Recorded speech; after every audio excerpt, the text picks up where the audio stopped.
Good evening, everyone, and welcome to the White House. We just got done with the President's third State of the Union speech. My name is Macon Phillips. I work on the team that manages the digital strategy here at the White House, and we're about to kick off a really exciting event to answer your questions, speak to your concerns, address any issues that you have with the speech and the policies the President just laid out just down the road at the Capitol. Before we introduce everyone, I want to give you just a quick overview of what's coming up this week so you know. You can find all this information at whitehouse.gov/SOTU. We've got over 30 administration officials taking to various online venues to answer your questions. You can find out when and where, which topics, which communities at that page. I'm also really excited to announce that the Vice President is going to be holding an event on Thursday. So stay tuned to @VP for more specific details about that. And then at the end of this week, on Monday, the President is going to be answering your questions in a first ever virtual town hall from the White House. So it is an action-packed week, and it's going to be an action-packed night. I'm actually joined here by people from 22 states, many of whom came via our Twitter account at White House. They're going to be asking questions. They're going to be choosing questions from their followers. We've got some other folks here that are picking questions online. Here's how you can participate. Tweet at the White House using the hashtag SOTU, or just head over to our Facebook page or our Google Plus page and post a question there. We've got people checking that out and pulling in those questions as well. Before we introduce the folks here who are on the panel to answer your questions, let me hand it over to my partner, Ann Flippick with the Office of Public Engagement. Introduce yourself, then toss it around the table. Great. Thanks, Macon, and thanks to all of you for joining tonight. My job tonight is really to make sure that your voice is heard. So I'll be here with this laptop, monitoring all the questions that are coming in online via Facebook, Twitter, and Google+, and incorporating them into the conversation here. So with that, I think we're going to go ahead and get started. Roberto, can you introduce yourself? Sure. Hey, everyone. Thanks for joining us. My name's Roberto Rodriguez. I'm Special Assistant to the President for Education here at the White House. I'm Jennifer Palmieri, and I'm the Deputy Director of Communications. I'm Mark Zuckerman. I'm the Deputy Director of the Domestic Policy Council that works on education issues, healthcare issues, energy issues, urban, rural, and immigration issues. I'm Brian Deese, and I work at the National Economic Council here at the White House. I'm Ben Rhodes. I'm the Deputy National Security Advisor for Strategic Communications here at the White House and the National Security Council. Great. Thanks, everyone, for being here.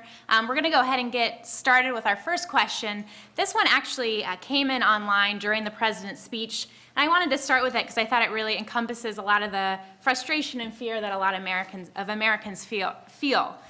This came in on Google Plus from Ken Riddell, and it says, "What will it take to get people working again? And what is it going to take to get companies to pay these employees a fair wage? Wages have been stagnant for so long that it is getting harder and harder to actually earn a decent living. American workers deserve better." Well, I'm happy to take a first shot at that. You know, it's a good question to start off with because really it goes to the core of the center of the President's State of the Union address today. What you heard the President talk about was how can we build an American economy that, in the President's words, is built to last. And a lot of the specific policies that the President was talking about tonight really were about this basic question of how do we restore an economy where we have good middle-class jobs, where we see wages increasing, and we have enough security for families to send a child to college, retire with dignity, the basic components of the American dream.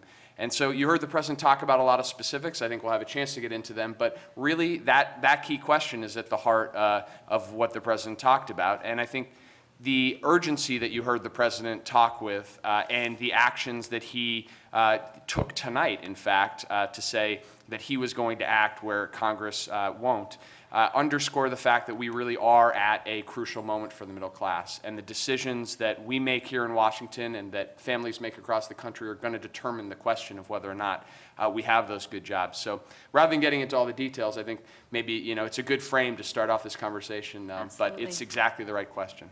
Great. Okay, great. I've got actually one. So if you've got a question, stick up your arm. I'll come find you. Let me kick it off with one that we got in through the site as well. This one comes from Murali Krishnan Elangovan. It's on immigration. And the question is, while a lot of time is spent discussing the illegal immigrant problems, What efforts are being done to improve the immigration process for legal immigrants? While there is a broad acceptance for the need of an immigration overhaul, when can we expect some action in this space? Mark, can you speak to that a little bit? Well, let me just say a few things that the president talked about. First, he acknowledged, and he's been saying this, that the immigration system is broken and it needs to be fixed, and he supports comprehensive immigration reform. The second thing he talked about is keeping the border secure. And under his leadership, we have doubled the number of individual patrols that are on the border right now. We have more people on the border protecting that border than we have ever had in the history of our country. But the third point that he made there is that we have to acknowledge that young people who came here when they were very young, who are contributing, playing by the rules in this country, should be able to stay here and continue to make those contributions to work and to help make our economy better. And for those young people who come here in visas, who want to stay here and contribute to the economy and playing by the rules, should be able to stay and contribute. And those three principles he will fight for and continue to call Congress out to take decisive action on behalf of the economy and behalf of fairness. Great. Okay, let's take one from the audience. I'll kick it back to you, Ann. Great. Why don't you go ahead, sir? I'm Mike Russell from San Diego. In England right now, Ed Miliband is talking about wage inequalities and wage inequities rather than wealth inequality, and suggesting that the disparity between the top earners in industries and the bottom earners in industries is one of the key issues, at least for them. The United States has the highest disparate relationship of the top wage earners in an industry and those at the bottom.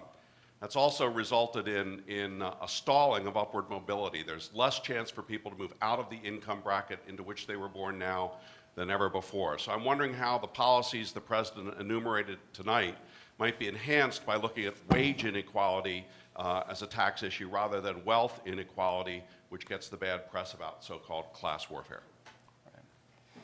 Look, I think it's a very important question, and you raised the specific issue of the differentiation between wage and wealth inequality. But I think that, frankly, the disparity in both and the growing inequality gap overall is an issue that we really are going to have to take on as a country. And this is not something that's happened overnight. And in fact, we've seen these trends for some time now. But they are coming to a head, and particularly as we grow out of this most recent financial crisis, which has in many ways exacerbated those trends, both on the wealth side, because we saw for many typical homeowners their largest asset was devastated, but also on the wage side, because wages aren't growing at the rate that we need to for most middle-class families. So the key question is, what are we going to do about it? And I think one of the things that you heard the President talk about tonight is an idea that he's talked about before, but he talked about it with a bit more specificity, which is this basic concept that he's called the Buffett rule, which is that people who make over $1 million, the wealthiest Americans, folks like Warren Buffett, should not pay lower taxes than their secretaries or typical wage earners who work and earn their living through wages. And the way that he would go about implementing that is to say that if you make over $1 million, you should pay a minimum tax of at least 30% of your income. Now, that would go a long way towards addressing actually both of the issues that you're talking about, because it would ensure that those higher income Americans are not able to get away from paying their fair share, but it would also address the wealth inequality as well, because for a lot of the highest income Americans, the reason why they're able to pay very low tax rates is because of the preferential rates on investment income that we have in this country. That would be an important step, and I think what you heard the President say, and it goes to the last part of your question, which is really important, is this is not an issue of class warfare. And to him, it really isn't. It's an issue of choices and priorities and common sense. We have a serious fiscal challenge in this country. Our debt and our deficit is too high, and we're going to have to make real choices. And you have to stare down these choices and ask, Are we going to continue to have a tax system where the wealthiest Americans can pay these very low tax rates? Or are we going to go where students are forced to pay higher interest rates on their student loans? Or where seniors have to go without prescription drugs that they need? Those are the choices. And that's not class warfare. That's the kind of tough governing questions that we have to face. So the president laid out his specific ideas, and he's going to really push hard on that because those are some big and fundamental choices that our country is going to have to make over the coming months and years. Great, thanks, Brian. We had a question just come in online from a high school student, and Roberto, I think this one might go towards you, but this is from Kevin C. in Santa Monica, California, and he writes, as a high school student, why should I continue my education when there are high-paying jobs that require little education and when I cannot afford my secondary education? Well, thank you for the question, Kevin. You know, education has been a real priority. It's something that you heard a lot from the president about this evening, and I think if we're going to have an America that's built to last, we have to make sure that we have a world-class education system that really provides a pathway to college and career for every single one of our individuals, every single one of our students. You picked up on one of the challenges around college costs. And we know that, for instance, tuition and fees at our colleges across the country over the past 20 years have grown by 136%. So the cost of college is just far outpacing capacity in American families. It's still important, and we know that today more than ever, a college degree is the best ticket to success in this new global economy. It's the best ticket to really fulfill the American dream. And so the president's working very hard to make sure that college is more affordable for Americans. That's why we've invested so heavily in student aid, in really the most dramatic reorganization of our student aid system. We've shifted over $60 billion that used to go to financial aid institutions, to middlemen and banks, and moved that into our student aid programs. But the president tonight also talked about the shared responsibility that America's colleges have to make sure that they're addressing college cost issues, that they're lowering tuition and seeking efficiencies and productivities to make sure they can pass along those savings to students. And states have a responsibility here too. It's important that states continue to invest in that. But I'd urge Kevin to continue his studies. We know that the best ticket to success in our economy today is some post-secondary education, whether it's at a community college, whether it's at a four-year institution, and we need that to be able to move our country ahead. Thanks, Roberto. All right, let's take another one here from the audience. Thank you. Hi, I'm Jackie Taylor with the National Coalition for Literacy.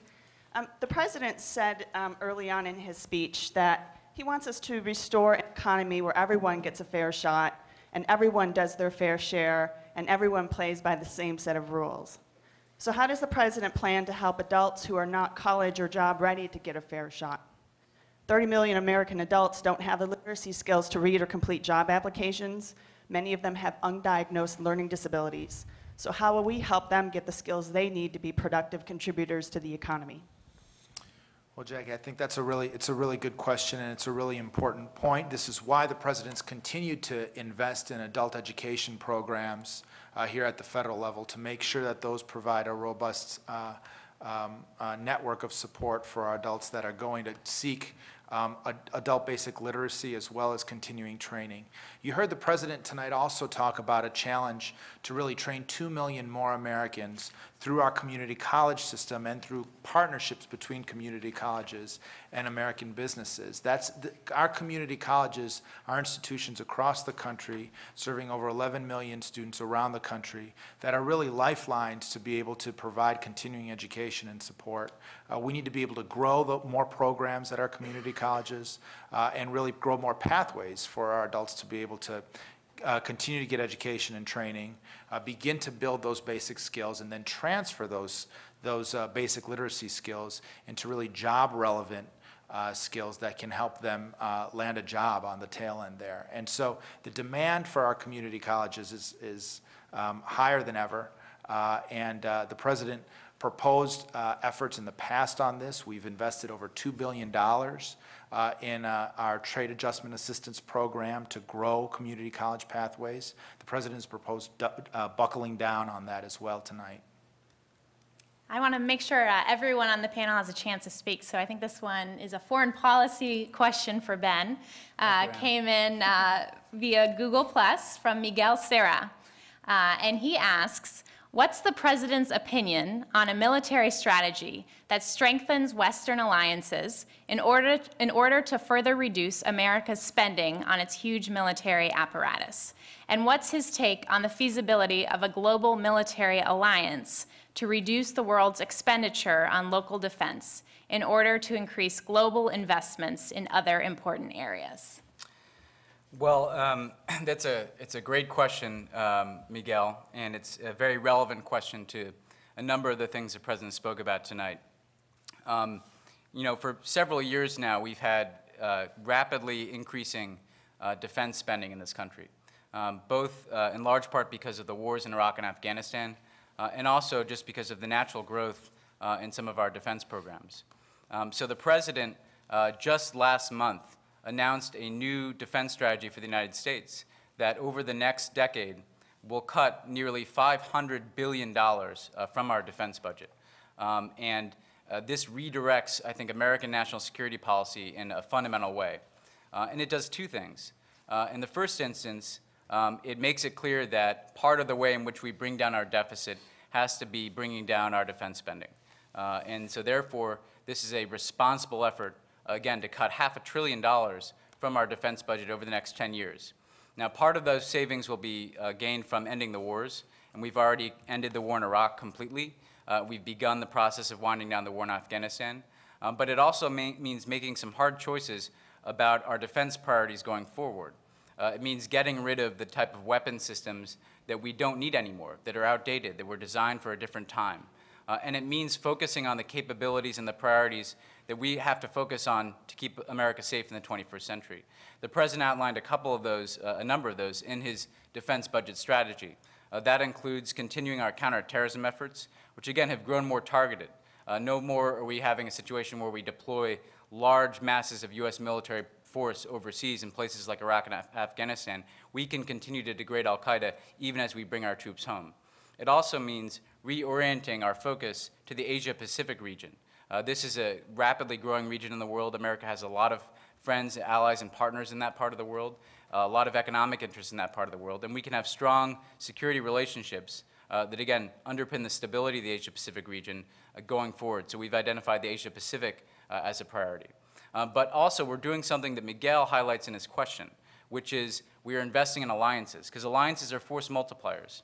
We saw in Libya, for instance, the United States did not put a single soldier on the ground, but our allies were able to carry their share of the burden and implement a very successful operation. So working with our NATO allies, we can make sure that different allies in NATO have different capabilities that, again, add up to a whole that is greater than the sum of its parts. Similarly, in the Asia-Pacific, we're going to have alliances and partnerships, again, where our allies help us with things like disaster response in the aftermath of a tsunami, counterterrorism operations in places like the Philippines and Indonesia, where there have been al-Qaeda affiliates take root in the past. So that, again, America is not bearing all of this burden on our own, but we're working with alliances and partnerships around the globe to also shoulder the cost of these defense priorities. So we're confident that we can, as we've demonstrated over the last 3 years, dramatically bring down the cost of our defense budget, wind down the wars that we've been engaged in, while making sure America remains safe, secure, and the strongest leader in the world going forward. Great. Okay, thanks, Ben. Now, I've got a lot of questions. We're going to go right here, and I'll get around as much as I can. But I just want to remind folks who are joining us now, we had over 2 million streams for the speech, which is really exciting for us. Well, many of them are hanging around, so I'm sure we get a lot of questions coming in right now. We'll filter through those, but let's take one from the audience here. My name is William Kellebrew with the National Coalition on Black Civic Participation and Black Youth Vote. I just actually got a message from the mayor of Spring Lake, and I wanted to just say what he was tweeting me. Wanted to know how a small town like Spring Lake, who's next to Fort Bragg, can get involved in green initiatives to spur their economy, growth in their economy. With the president talking about energy innovation and new incentives, and the Department of Defense, the world's largest consumer of energy, will make one of the largest commitments to clean energy in history. How can a small town like this get involved and get engaged to spur economic growth and protect the environment? Mark, do you want to take that? Sure. One of the things, just to reiterate the things that the President talked about, besides the investment in the Department of Defense, that I think there'll be opportunities for businesses and local governments all across the country to take advantage of that, because that will be a rather substantial purchase that the Department of Defense will be engaged in. But the President also made several other points that I think will help reduce the costs for everyone. One, to make a substantial investment in natural gas, to have all of the above strategy in terms of clean energy alternatives. He also noted that in terms of the investments that we're making right now in oil and for natural gas, that we are making a lot of progress in the fight to have these alternatives, whether it's wind or whether it's other alternatives, that's the way for our better economic growth. And that's a priority. He is also making it clear that there should be incentives for businesses and local communities, which this mayor could take advantage of, incentives to retrofit, to save money. And he's calculating that $100 billion over the next several years could be saved by those retrofits. And that's a fundamental investment that our country needs to make for both the public sector and the private sector. I'd just add one thing, because Fort Bragg is a community the President and the First Lady have both spent a lot of time in. And in addition to the energy efficiency initiative that the President alluded to tonight, which the Department of Defense will take this leadership role in terms of fostering clean energy efficiency, we're doing a number of things to help our base communities as folks come home. Because what we have is huge military communities that have served in Iraq and Afghanistan coming home as the wars come to an end. But we want to make sure that those who choose to leave the military have job opportunities on the other side. Because again, you're going to have folks like in the Army coming back to Fort Bragg who are leaving the military, and we want to make sure that they have the opportunities that they've earned. And I'll highlight 3 quick ways in which we're doing that. Number 1, we're continuing to implement the 21st century post 9/11 GI Bill, where we will help pay for college tuition for members of our military and their families so they get the education and skills they need to find a job. Number 2, part of the Jobs Act that the President proposed last year, one that passed, was the Veterans Tax Credit, again, which helps companies have an incentive to hire American veterans as they come out of the service and enter the workforce. Number 3, the First Lady, through the Joining Forces Initiative, has teamed with the private sector to get commitments from the private sector to hire 100,000 veterans across the country.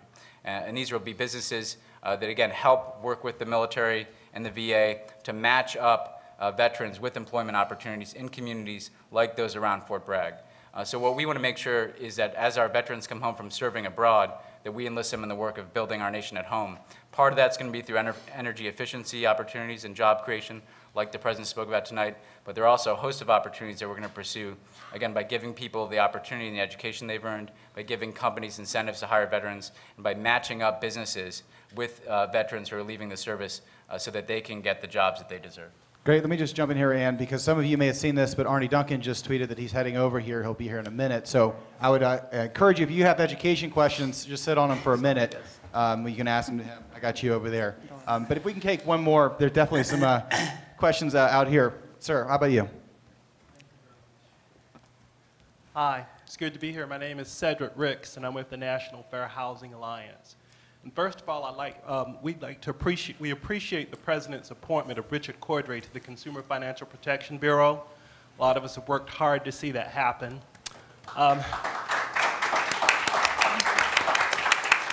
And my question, a little background first. Since 2007, the height of the credit crisis, more than 8.9 million homes have been lost to foreclosure. America's housing crisis has disproportionately affected African American and Latino homeowners who've been the targets of subprime lending and other toxic loan products. They are 75% more likely to experience foreclosure than white residents. This is setting families of color back generations in terms of wealth building and their ability to create a bright future for their children. Given the changing demographics of the country, this affects the future prosperity of our nation. None of the solutions to the foreclosure crisis offered to date are currently under discussion, like the AG settlement, which I'm sure a lot of you are familiar with, has effectively addressed this issue. What is the President planning to do to help these families who were unfairly targeted and the first victims of the crisis? Well, let me tell you two concrete things that the president talked about tonight that he is going to move forward on to help those families get the justice and that they deserve and help turn our housing market around. First, the president asked his attorney general to convene a special unit of leading state attorneys general, as well as federal law enforcement officials in relevant agencies from the SEC to the IRS to the Department of Justice, to come together to investigate mortgage origination and securitization abuses. Those two words are complex words for saying what went wrong in the lending and the packaging of mortgages that we now know is at the heart of our economic crisis. We announced tonight that Attorney General Eric Schneiderman from New York will be a co-chair of this effort and will work with leading attorney generals across the country to make sure that we are fully investigating those issues and bringing the appropriate actions where necessary. Second, the president talked about how we can offer every responsible American family the opportunity to refinance into a lower interest rate loan. This is a very basic idea. I think probably many of you are homeowners. I just recently became a homeowner. It doesn't make any sense when you have interest rates as low as they are today, 4% or lower, that people, millions of families, are stuck in 6-7% mortgages.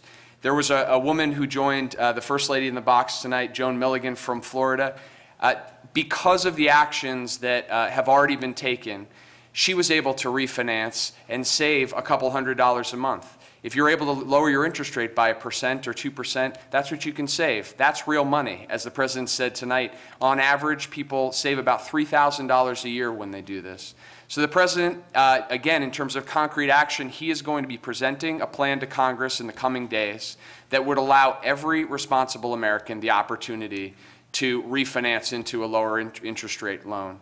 That will make a huge difference for a lot of families, and that's something that we want to see action on.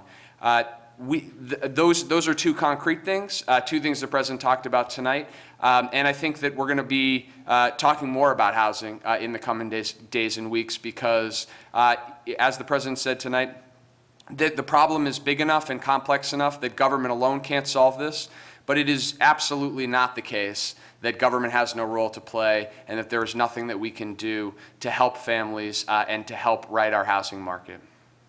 Thanks, Brian. Jen, we heard the president talk tonight about some of the cynicism that Americans feel about Congress and their ability to get things done. And one of the questions that just came in on Facebook sort of sums that up. This comes from E. Cosio Rivas, who writes, Mr. President, how do you foresee all of these bills, acts, and proposals being passed by the Republicans and fellow Democrats? What do we say to that?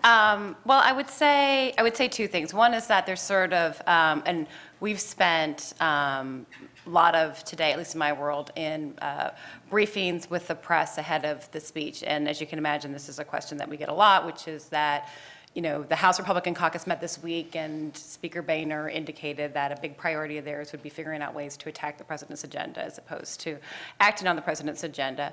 And it's an election year, obviously, so there's a sense that you can't, that Congress is not going to want to work with the president. And, you know, our experience, I've been here for a whole month, so I can speak with a lot of authority, but I certainly watched the process before I got here. And the experience, I think, from 2011 was the spring and summer was very difficult relationship with the Republicans in Congress, and then, you know, and the very difficult fight over the debt limit. But then once you got to the fall, you saw the Republicans in the House and the Senate willing to work with the Democrats and with the president to pass, you know, 2 trade bills, to pass a bill that I think Brian referred to that would help get veterans job benefits for tax credits for people who give veterans jobs, as well as as,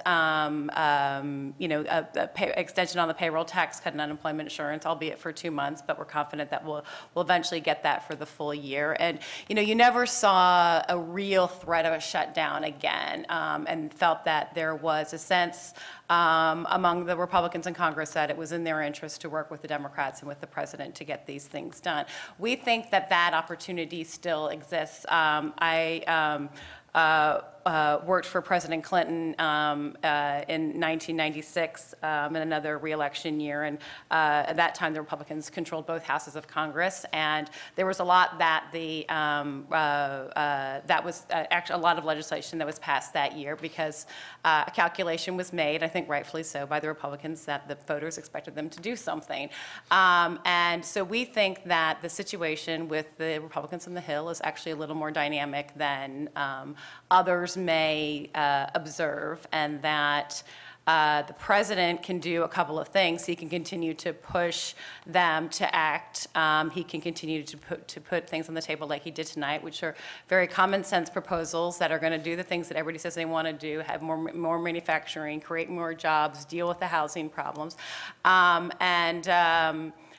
So he'll continue to keep that door open and push to do that, and continue to build support for that in the within the public, and keep that pressure on. And then if but as President of the United States, he does a lot of things. He works with world leaders. He has a lot of authority to do things through executive action, and part of what he does is work with Congress. And if we're not able to get some of these things done with Congress, we're going to do what we can through executive action. And the president took a few actions tonight, some of which Brian outlined. An area of housing with this task force that's going to help with investigation. There's some things that Mark referred to with natural gas and other executive actions the president took tonight that are going to make a change. So he's going to continue to push Congress, but and we think that there's going to be reasons for why they're going to want to work with us. But at the same, but he's not going to wait. He'll continue to take steps through executive action as well. Great. Okay, I'm going to take one from the middle of the row here. So let me excuse me. Hi, I'm Frankie Mastrangelo from the American Association of People with Disabilities, and a consistent concern we hear from our followers and our members is employment. Just 33% of people with disabilities are employed compared to 73% of the general population that does not have a disability. This fosters, obviously, dependence on government funding, and this is because of definitions of disability and other factors. What is the administration doing to promote employment opportunities for people with disabilities to reduce this government dependence? Thank you. Who wants to take that one? Well, I want to bring it back for a second to the State of the Union, because one of the things in there I think will help not just people with disabilities, but everyone. The president said the current job training programs, which is the gateway, training and job search programs, which is the gateway for many Americans to get a job, is a maze that is very hard for Americans to understand. And what he said tonight was, we are going to streamline this process. So you can go to one website, you can go to one location, you have one program that you can understand to get a job, to find out what kind of training or education that you need. So you don't have to call 10 places or 15 places or 30 places to figure out how to get a job in this country. We have over 3,000 one-stop centers that serve people with disadvantaged backgrounds, with very little job skills, who are returning to the workforce after they've been laid off, or they're dislocated workers, disabled individuals. All of those can go to a one-stop, but it's the best kept secret in America that we have these all over the country, in every community that people don't know about. And so the president will be talking more about this in the coming weeks, about the things that he wants to do to expand job opportunities for everybody. And that's one thing that he can take decisive action, both executive actions and help from Congress. One other point I'd just make very quickly. I think that, and this is connected to what Mark said, I think that we we have a problem in a lot of the benefit programs for people with disabilities that they are designed actually to discourage work rather than to encourage work. And so they force these terrible choices where if you decide to work, you lose your benefits, or you lose access to the technologies that you need to access your benefits. And it has the impact of exacerbating those statistics rather than ameliorating them. And people with disabilities face unique challenges. The last thing they need is an actual disincentive to go out into the workplace. And so we have a ways to go to solve that problem as well, because that is intimately linked up to what Mark's talking about. Because if you're going to take that step to go out and get training or go out and to get a job, our system of support should encourage those steps, not discourage those. So. I just say two very quick things. Number one, to speak about one particular population, which is America's wounded warriors and returning veterans, some of whom have very significant disabilities, loss of limbs, sometimes dealing with very traumatic brain injuries. And a lot of our veterans' care and benefits, as well as job programs, are designed to make sure that these veterans, again, are not excluded from the workforce, but actually are given the opportunity to enter into the workforce. That's, again, providing them with world-class medical care, but also, frankly, going out and advocating for them with U.S. businesses. Part of what the First Lady's done through joining forces with these 100,000 jobs is to make the case that these men and women bring certain leadership skills that transcend any disability that they might have. They're leaders, they've had extraordinary experience, they've had extraordinary skills that they've developed in the military. So we want to make sure that some of those people who are welcomed home as heroes when they first get here, again, aren't only not forgotten, but are enlisted and frankly given a privileged role as we advocate with private sector around the country to create jobs. One other very quick thing is the United States, under the President's leadership, came into the United Nations Convention on Disabilities. Essentially, something that would take the types of protections we have under the American with Disabilities Act and make it global. And frankly, advocating for that and extending that around the globe will help make it possible for some people with disabilities to take those types of jobs that involves travel overseas and work overseas, U.S. jobs, but jobs that sometimes might necessitate their travel, because frankly, we see the disabilities workforce globally disadvantaged if other countries don't have the same types of protections we have in the ADA. Great. We had a question just come in through Google+. I think, Brian, this one will be for you. Comes from Peter McDermott. And he asks, what is the president doing to help young entrepreneurs that are otherwise underemployed get their business ideas off the ground? It's a great question, and one that we hear a lot about. So a couple of concrete things that the president talked about tonight, and then frankly he's been pushing for a while. You know, one of the things that the president recognized when he came into office was that small businesses and new businesses, frankly, create most of the jobs in this country. And that's common sense for a lot of people, a lot of us who are out in our own communities, and we see it in real time. The small businesses and the newly created ones are the ones where most of our colleagues and friends and family are actually being employed at. But because of the nature of the crisis that we went through, it was not only a recession but a financial crisis. When credit dried up, when access to capital dried up, it was the small businesses that were the last to be able to get back into the game. And so right now, large companies, big corporations are actually able to access credit relatively well. Corporate debt markets are open. Small companies, particularly those who relied on their home or other collateral to get a loan, are still in really tough shape. So, you know, the question that the president has asked the team often is, so what do we do about that? How do we actually get access to credit for more small businesses? You know, one accomplishment, and Jen was talking about areas where, despite the gridlock, we actually have made some progress in this city. The president was able to pass the Small Business Jobs Act in 2010, which put in place a set of tax benefits and credit access programs directly designed to help those types of entrepreneurs. And the president tonight in the State of the Union basically said, let's double down on that. And in particular, let's streamline some of the regulations that get in the way of companies who are trying to access capital for an idea. So a couple things he's talked about. One is an idea that is getting a lot of attention out there from young social entrepreneurs and internet entrepreneurs called crowdfunding, where you're able to use web-based funding mechanisms, some of them nonprofit today, like Kickstarter and Indiegogo, to raise funds in a very disaggregated way. Small dollars from a large number of people or from institutions.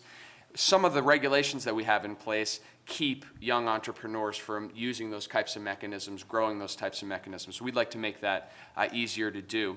Likewise, we've seen a dramatic fall in IPOs in this country. And so one of the things the president has talked about is trying to expand what's called the mini IPO, mini offering market, by allowing more small firms to go out and raise capital without having to go through the formal process of an IPO. So there are a number of things that we can do, and frankly, those are at the heart of some of the other questions that we've talked about in terms of increasing job growth and wages, because at the end of the day, the way that we are going to grow a sustainable economy is getting capital to those entrepreneurs who have the ideas and getting out of their way when they take an idea and are able to grow with it and create jobs. Great. Okay, well, we have Joanna, who's, for my team, has been patiently waiting against the wall with another microphone. So let's give her a chance to choose somebody with a question who's here as well. All right. There you go. Janae Ingram with National Action Network. And I have a question out of Houston, Texas. For those people who are over 55 and want to re-enter the employment sector, how are we going about that? What initiatives are there to help people who have either retired or have somehow become disengaged from the workforce get back in there?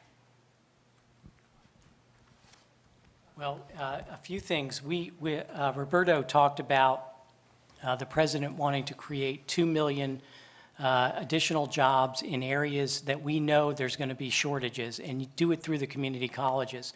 We have a $2 million commitment that the president got in the reconciliation bill that we've already started, these community college partnerships with private businesses where they team up, and the idea that whether you're a dislocated worker or a second career or new, the idea that you can go to a community college or go to a training program and know that at the end of that program you have an employer there that is ready to hire you, well, that's priceless. And that's what we're looking at, because frankly, we spend too much on training that doesn't always lead to a good job. And this president is insisting that when we put public dollars up to help people get a job and get trained for a job, that we're holding them accountable. And that whether you're a four-year college or whether you're a proprietary school or whether you're a community college, it doesn't matter. The president wants you to get good value. He wants the price of that to be reasonable. And he's willing to say that just like large companies leverage their purchasing to get a better deal, that he's willing to use the aid that we give to the colleges to say you have to be responsible and provide good value to the students that are going there. And in return for doing that, you're going to hold your prices down, and we'll continue to give the aid. But it's a quid pro quo. We want to see more responsibility for these programs. But the president identified today that the community colleges, obviously in partnership with four-year colleges and other educational opportunities, are the key to filling those healthcare jobs, filling those information technology jobs.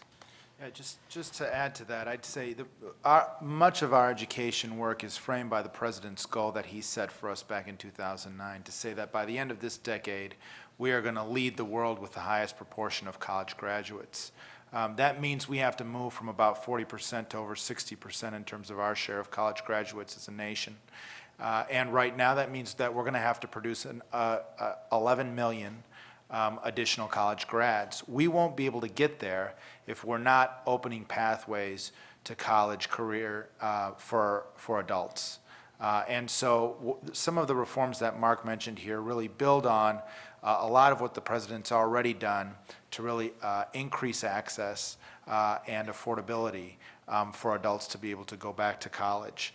That includes looking at expanding the Pell Grant and doing that by over $819 over the past 3 years so that that's a more reliable source of aid, not only for continuing education at a 4-year institution or a 2-year institution, but also for continuing training.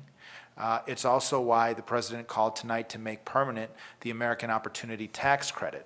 That's worth $10,000 over 4 years to be able to go to college. And that's real money in the pockets of Americans to be able to really fulfill their higher education opportunity. Here's a question that I thought was pretty interesting. Came from Google, from Michael Habib.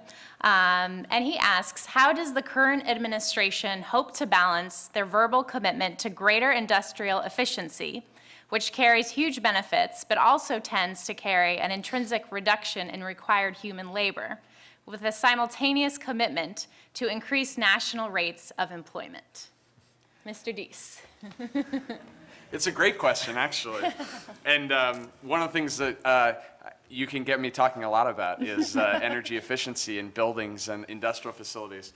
So I will try to keep it brief. I actually think the question that Michael poses was posed as perhaps there is a trade-off between if you make a factory, I think, to break it down, if you make a factory more energy efficient, does that by definition mean that there are going to be fewer jobs? And so maybe you've saved some energy, but you've ended up with fewer jobs.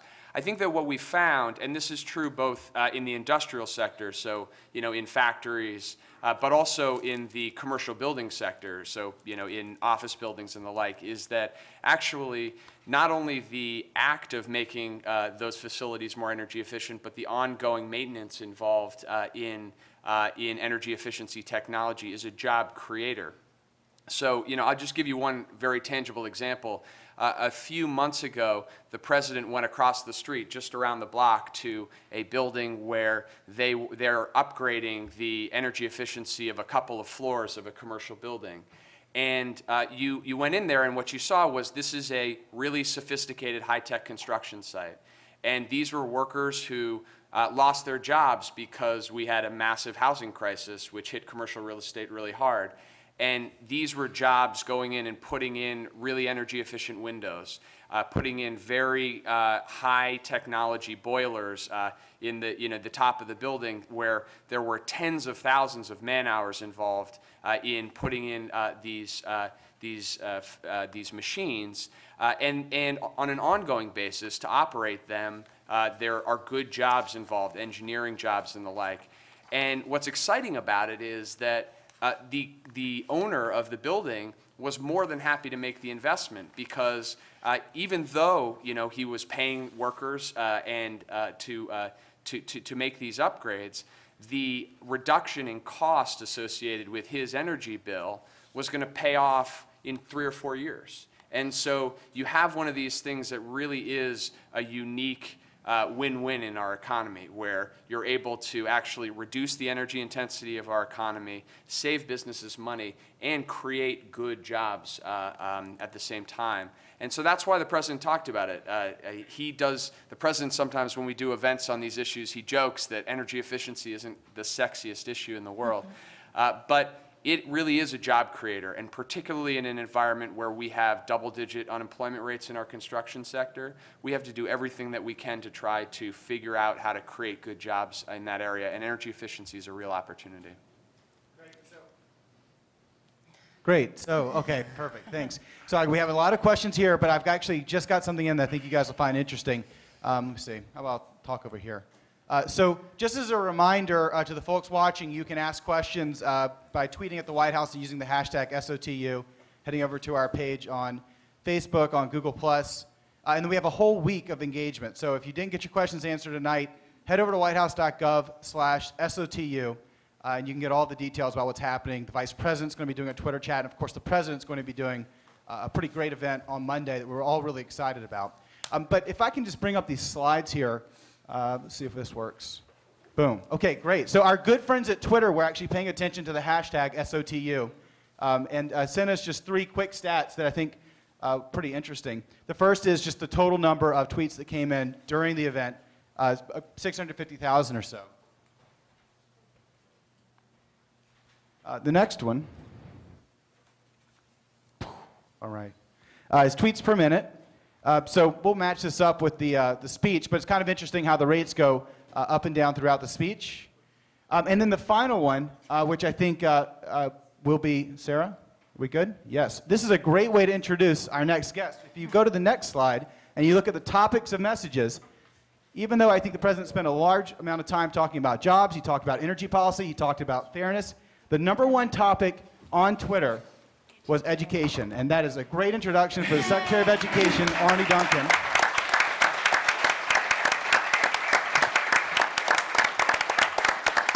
Yes, we have joining us Secretary Arne Duncan from the Department of Education.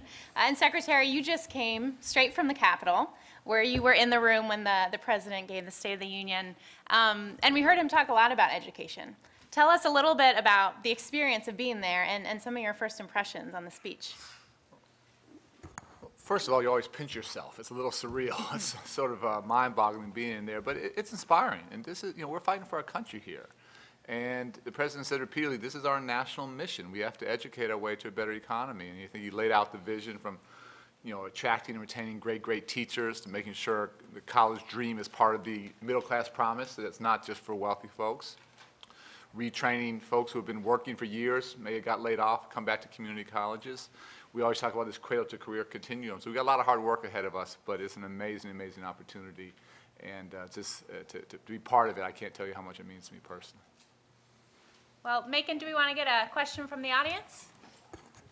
We have one or two? What do you think? Yeah? The audience good? Education question? Okay, now I owe him a question as well, so I'll come back to you actually, because he had his hand up before the speech even ended. You guys all know that. You saw it. So let's hand it over to you, and then we'll get back around the audience here. My question's for Secretary Duncan. By the way, Larry Burns, a Chicago native. I live in Atlanta now, and I teach high school history and political science. First thing I want to say is I affectionately refer to my students as scholars, and I promised them that they would get priority with these questions. So this was one of my scholars, and she simply tweeted, "Yay for education. Teachers do matter." I mean, it doesn't get any better than that. That came from a student. My question real quick is, I was blown away when President Obama, I want to read exactly what he said, in return grant schools flexibility to teach with creativity and passion, to stop teaching to the test, and to replace teachers who just aren't helping kids learn. I want to address that teaching to the test. It is a bona fide problem. I can tell you as a teacher, there's been more than once. We call our tests that wrap up the semester in the state of Georgia EOCTs. They stand for end of course test. Unfortunately, we get one semester to teach all of U.S. history and one semester to teach all of world history. And I can tell you from the front lines on more than one occasion, I've had a tremendous idea for something I wanted to do, and I simply had to say, I do not have 3 days to spend on this because I've got to get this material covered, because an end-of-course test, which right now is 15% of their overall grade, and it's about to jump to 20%, is looming. The other thing very quickly is that I don't know any teacher, myself included. I'm not going to walk across the hallway and ask another teacher for a test on World War II. I don't know how they presented that material. I don't know how they emphasized. So we're preparing a very, very heavily weighted test that we had nothing to do with in preparation. So at the very least, just real quick suggest that maybe we could bring this, just so I'm not the type of person that bringing up a problem, not maybe a solution. Give us the ability, if you want to have an end-of-course test, we're trained professionals, we can write them on the local level. First of all, just thank you so much for your service. And the president talks all the time about the importance of great teachers, what it meant in his life, what it meant in my life, what he said today to everyone in Congress. It's absolutely true. Every single one of us can point to those teachers who pulled things out of us that we didn't know we had in us, and we wouldn't be where we are without that. So that's something he just deeply, deeply believes in. But with Roberto and Mark and our partners at the Domestic Policy Council, we're trying to move away from the No Child Left Behind, focus just on reading and math, the narrowing of the curriculum, which is a huge problem. We're looking to provide waivers to states. We hoped Congress would fix No Child Left Behind together in a bipartisan way. That didn't happen. But literally this evening, I was on the phone with the team from Georgia working through Georgia's waiver application, and they're working really, really hard. And so we want to be a good partner, and everywhere we go, we talk about a well-rounded, world-class education. Yes, reading and math are really important, but science and social studies and dance and drama and PE and art and music All those things are important, and we have to get back to that. On No Child Left Behind, we focused on those couple subjects we tested in, led to a narrative of the curriculum. That's the biggest complaint I hear as I travel the country. Great. And do you have one? Yeah, a question just came in on Twitter from David Carter, who writes, supporting community colleges sounds like a great idea, but they're local. Why should federal government do it instead of a state or city? Well, states and cities should do it, but I think we ought to be partners here. And the fact of the matter is that everyone's stretched for resources. Probably my most inspiring visits to schools around the country are to community colleges. You have 18-year-olds and 58-year-olds and people from countries all over the globe, and all working together to improve themselves. And so we've partnered with the Department of Labor, put out $2 billion, $500 million a year over 4 years, where there's strong public-private partnerships, where the training you're receiving in community colleges is leading to a real job in green energy, healthcare, technology, whatever it might be, and we all have to invest. We have community colleges now that are actually open 24 hours a day. They're going 3-4 shifts, literally taking classes 24 hours a day. There's tremendous demand. We have to continue to increase quality, but make sure they have the capacity to help everybody going back to school. And so I think we all have a role to play, and if we can help the great work in local communities, we have to do that. I feel really proud about our ability to step in there and help increase capacity. Great. So I know it's getting late in the hour, and I know you probably still got more work to do, Mr. Secretary. But I'll take a couple more. Okay, great. So we'll take a couple more. We'll kick back to the audience, and then maybe we can get a few more from online. Hi, my name is Annie Rose Strasser. I work with the Campaign for Community Change, and we advocate for low-income people of color specifically. And the president tonight in his speech talked about encouraging states to keep kids in school until graduation.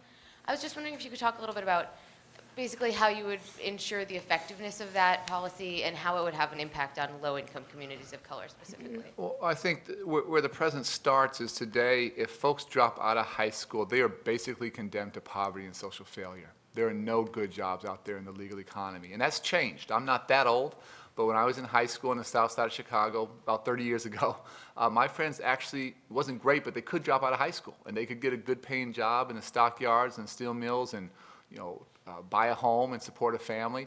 And those jobs are a distant memory from a bygone era. And we know in many of our minority communities, dropout rates are closer to 40, 50%. For the country right now, it's about 25%, 25 to 30, and we're losing 1 million young people from our schools to our streets each year. And that is economically unsustainable, and it's morally unacceptable. And so I think the president's challenging all of us to say that that's just not a viable option. There's just nothing out there for you, and we all have to work together to keep young people in school. And let me be really clear, for me, graduating from high school is just a starting point. That's not an ending point. You need some form of higher education beyond that. 4-year universities, 2-year community colleges, trade, technical, vocational training, but particularly children of color, children from disadvantaged communities, that has to be the aspiration. That has to be the norm rather than the exception. But it all starts with graduating from high school. And if you don't have that, doors shut on you very, very quickly. Great. Here's a question that came in online about student loans from Michael Calvillo, who writes on behalf of his brother. And he says, my brother has recently finished his master's degree, but his financial future is very much in doubt because of the huge burden of student loans. What can the president do to help alleviate such burdens on our future leaders? So there's 3 parts of this. One thing we've done on the front end is we stopped subsidizing banks, took all that money, put it into Pell Grants, an additional $40 billion over the next decade in Pell Grants, the biggest increase since the GI Bill. And we have maximum rates at $5,550. We've gone from 6 million people benefiting from Pell Grants just 2 or 3 years ago to 9 million today, a 50% increase. So on the front end, we've worked really, really hard. On the back end, which is where they're talking about now, we put in place something called income-based repayment, IBR. And again, simply by stopping subsidizing folks, not going to taxpayers for a nickel, are reducing loan repayments going forward so that you pay according to how much you earn. If you earn a lot more money, if you're in a lucrative profession, you pay more. If you're in public sector, if you're teaching, you pay less. But you pay 10% of your earnings, and that can help the average person put another couple $100 back in their pocket each month and help pay the rent or buy groceries or pay the gas bill or whatever it might be. So we're working really hard on the front end and the back end. What you heard from the president tonight in the State of the Union is him challenging colleges and universities in tough economic times to keep down their tuition.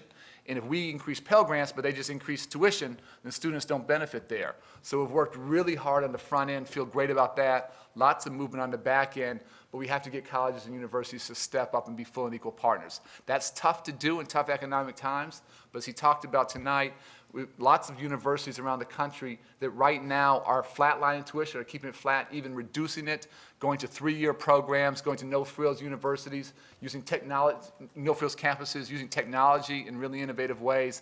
And we want to continue to foster that and support that. And where folks aren't doing that, when tuition is skyrocketing much higher than the rate of inflation, we have to challenge the status quo. Great. Okay, it's time for another Joanna round. So everybody turn and look at her and put her on the spot. Here we go. For Secretary Duncan. In the last 2 years, there have been several states, especially Texas and Georgia, they've taken content, and this is a question I've got about content, they've taken historical context out of place, say that slavery didn't exist, or they've made missteps with historical facts in this country. Now, my home state of Tennessee is joining the bandwagon of taking out things that did happen in this country.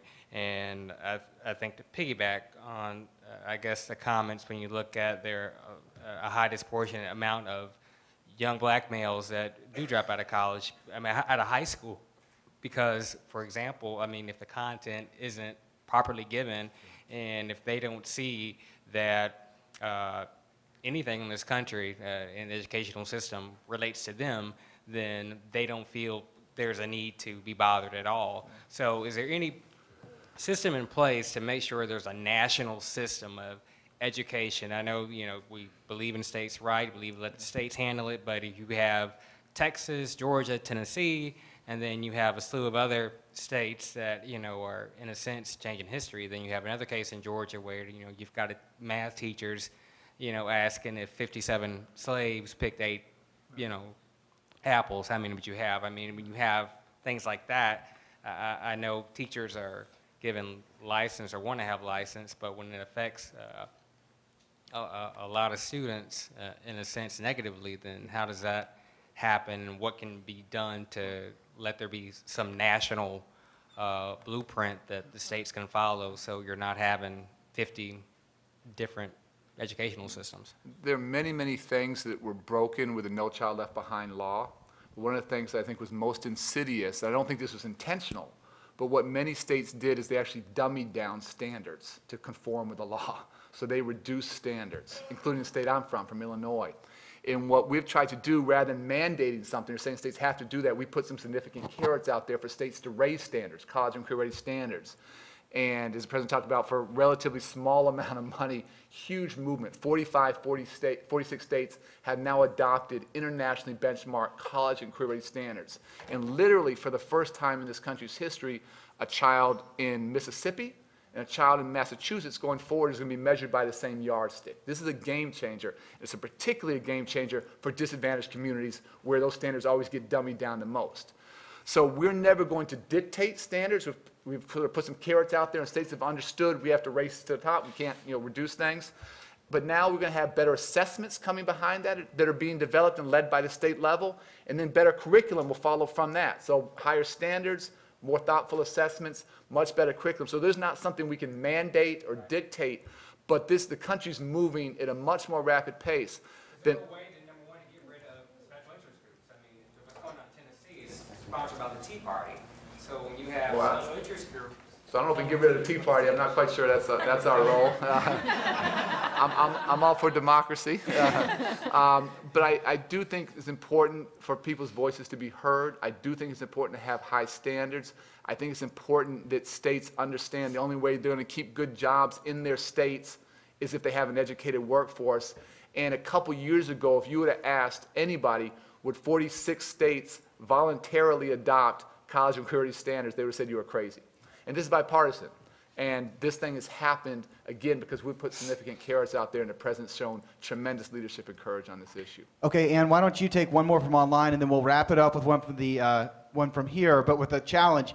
I know a lot of you are here for the tweet up, so if someone can pose a question that they're getting through Twitter, so hit up, yeah, okay, we already have them. So let's look for a question like that. And let's get one from you, and then we'll wrap it up from the room. Great. I thought this was a great question that came in actually during the president's speech from Tony Overby in Brandon, Mississippi. And he wrote, "Our faulty public education system is a major problem in the country today. If we don't fix this educational crisis, we are setting America up for failure. What changes can be made to the public school system? How far are we willing to go to make sure everyone, not just those students headed for college, are being educated properly? What can we change for the 21st century public education system? And what can we do to make it the best in the world?" So this is a long answer, and I'll try and shorten it. There isn't a simple answer. So let me start. For me, it all begins with really high-quality early childhood education. If we can get our 3- and 4-year-olds off to a great start and have them enter kindergarten ready to read and ready to learn, then we can really start to seriously close achievement gaps. And we're making major investments there in partnership with HHS. The President talked tonight about great teachers, great principals. I can't overstate how important that is. As we lose about 1 million teachers, baby boomers retiring, our ability to attract and retain great talent over the next 4, 5, 6 years is going to shape public education for the next 30. It's truly a generational shift. We have to challenge parents. Parents have to take responsibility. They have to turn off the Wiis, turn off the TVs, spend time with their children, partner with teachers. Every parent has to be part of that solution. My wife and I have 2 young children at home, and we try and push ourselves to be real good partners with our children's school. Young people themselves, I always say this is their job, is to get a good education. This is not just a lark or something they can do when they feel like it. Young people have to be absolutely committed to getting a good education. And then ultimately for me, again, the pre-K to 12 experience is simply preparing you for that next step in the education journey, whatever it might be. And the opportunity to go to college has to be affordable, has to be accessible to the middle class. And what the President worries about, what the Vice President worries about, what I worry about is that for too many middle class folks, that dream of going to college has gotten harder and harder. We have to look at this cradle to career continuum. There is not one simple answer, but we're pushing as hard as we can. And just quickly, on the sense of urgency, I talked about the dropout rate, which is staggering, but 1 generation ago, we led the world in college graduates, and today we're 16th. So 15 other countries have passed us by. They are out educating us, they are out innovating us, and then we wonder why we struggle economically. We have to break through, and we have to look at it this cradle to career continuum. Great. Okay, so we'll take the last question here. Take it from you. Hi, my name is Tyler Sidonis. I'm a undergraduate student at American University, and one of the tweets that I got from a classmate of mine who just graduated this past year, I'm going to read it to Secretary Duncan, and thank you for your time for coming here. The question is, it says, "I absolutely applaud changes for current student loan rates, but would those also count towards those who graduated? Thank you." What we're trying to do again is have those loan repayments going forward, have those be reduced to 10% of income. So again, if you're making more money, you pay back more. If you're making less money, you pay back less. And what I didn't say is that if you go into the public service, if you're become a teacher, if you're working at a nonprofit, a legal aid clinic, a medical clinic, after 10 years, that debt will be erased, will be forgiven. We want to bring that great talent to the public sector. So we're trying to work really hard there as well.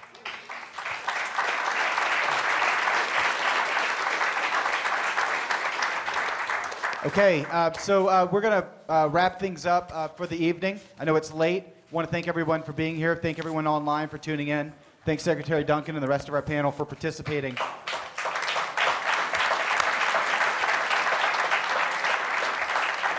Few reminders. Don't know if you caught it earlier. For those of you tuning in, first off, the entire speech is about to start playing again, so stay online.